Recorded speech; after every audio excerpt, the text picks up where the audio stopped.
On dit il y a trop sur les artistes camerounais ici, on épargne les beatmakers. Les gars se cachent. Quand on parle d'un artiste, les beatmakers en Bangji, il tue le poster, il se cache. Pourtant, lui-même, il est responsable. Certains beatmakers camerounais, là, vous êtes venus le haut de la vérité. Vous allez rester bloqués en 2016, 2015, 2012, 2011. Vous-même, vous ne voulez pas avancer. Et vous êtes responsable de la chute de certains artistes. Et beaucoup d'artistes là sont un peu morts. Et quand ils veulent remonter, vous les faites les beats de 2012 là. Pourtant, nous sommes déjà en 2012. Je trouve que les artistes de la nouvelle génération, surtout en ce qui concerne le rap, ils ont tellement de meilleurs beats que vous. Ils sont tellement d'actualité par rapport à vous. Rapprochez-vous de vos petits frères pour prendre les cours. Si vous êtes trop orgueilleux, prenez les cours sur vos plateformes là. Moi, ici, pas un expert dans ça. Quand on écoute vos prods, c'est la magie. C'est comme si nous sommes en 2018, mais en 2017, il n'y a rien de nouveau. On écoute les prods sont phares. Souvent, on demande aux artistes de se réinventer, mais quelque part, c'est parce que ils travaillent avec les mêmes beatmakers, ils ne regardent pas à côté. Et là, les beatmakers là aussi ne connaissent rien de ce qui concerne, je ne sais pas, les nouvelles prods de la nouvelle musique, on va dire ça comme ça.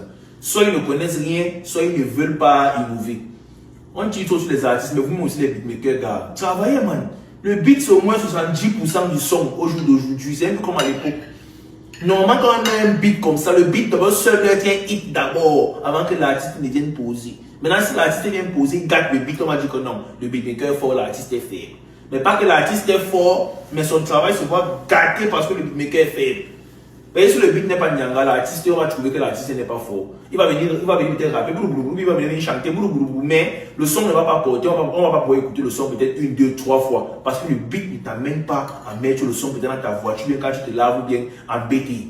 Le beat est fade, le beat n'a plus de goût.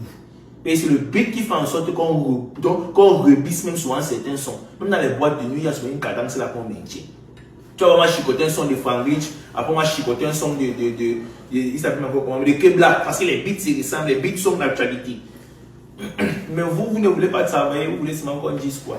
Après quand on donne nos avis, c'est que non, on ne connaît rien de la musique, c'est monté, c'est descendu. Mais mon frère, nous ne sommes pas des grands musiciens, on ne connaît pas chanter, tout le monde a la preuve ici pour moi. Mais je suis un consommateur de musique, j'ai été danseur, l'oreille musicale, je connais, c'est là. Il dit que le beat d'abord, au moins il y a 70% d'abord du hit. Quand tu mets le beat d'abord dans le studio, tu sais pas comme ça. Oui, l'artiste vient encore même. C'est même vous qui devez faciliter le travail aux artistes. Il pose même peu le problème, c'est fini. Hein? Vous voulez quoi?